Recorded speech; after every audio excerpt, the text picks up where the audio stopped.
delivering eulogies. Apparently I'm the only one in the family that can read and write. It's a strange thing writing a eulogy. You suddenly find yourself summing up a whole human life.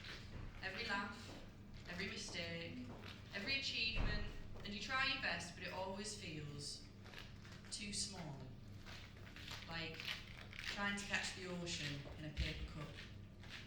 Everyone listening is crying, oh, wasn't that moving, it was so beautiful. And then you think, well, my mum never got to hear a word, and neither did my brother.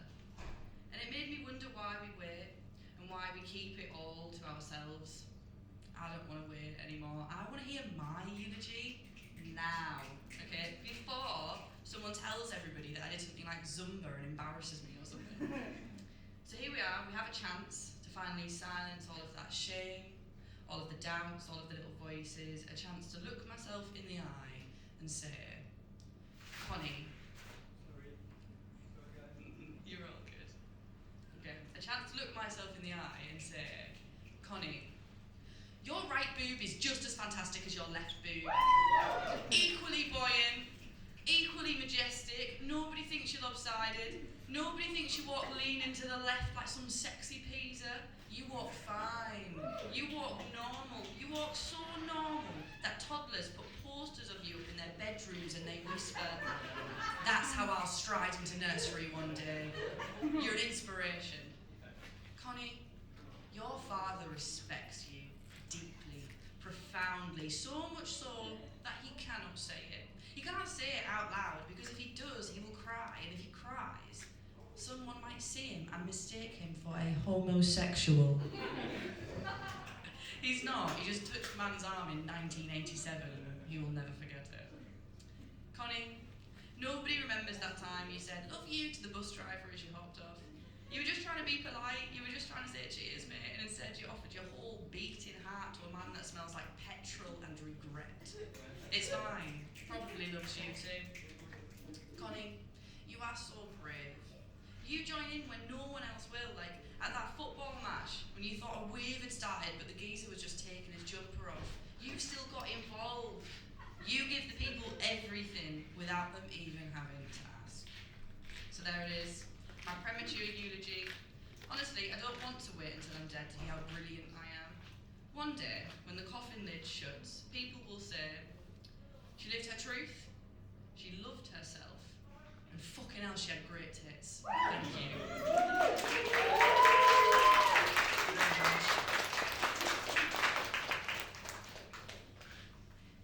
You're walking around your local store. You're tapping at your desk.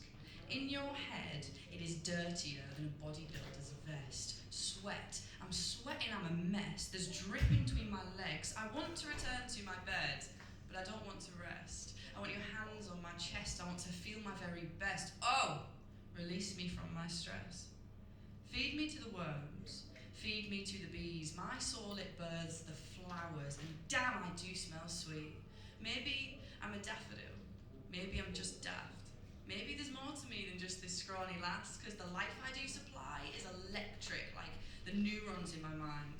Mother Nature's here, and she stands by my side. From in between my hips, you will never see a baby, but you will see a lot of fun and maybe, or just maybe, a different type of smile from two alternate lips. My waters are your sustenance. I will rain into your valleys, forming rivers, forming lakes. I'll brush up against your mountains, that's how they get their shape. I'll trail my finger from your head down to your nape. Crying ecstasy and thunder you awake. All in authenticity, because nature isn't fake.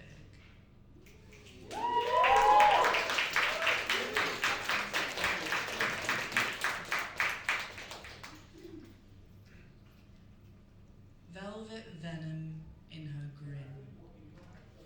Sugar, sin in her breath. Silver skin over sin, every spin is a test. She's the hymn and the hex. She's the thrill and the threat.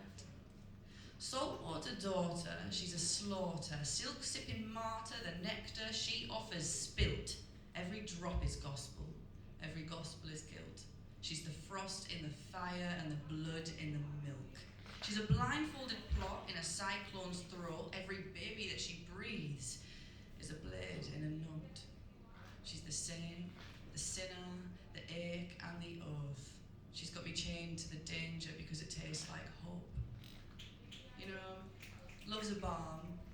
and love's a toxin.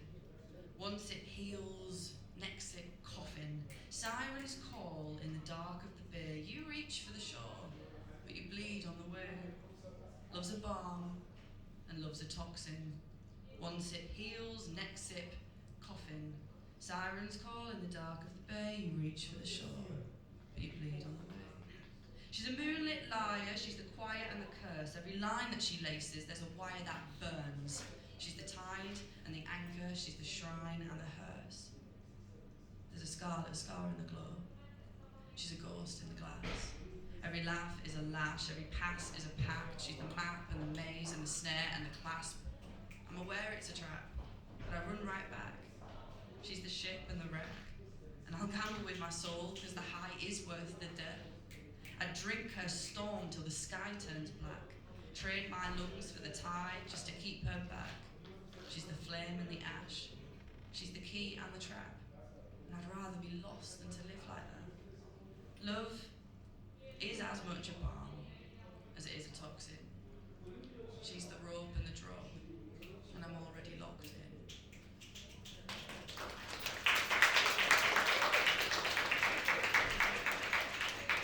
Thank you so much, everybody. Usually I ramble loads of shit in between doing bits, and I told myself that I wasn't going to do that this time, because I tend to black out and I have no idea what I've said when I get off the mic.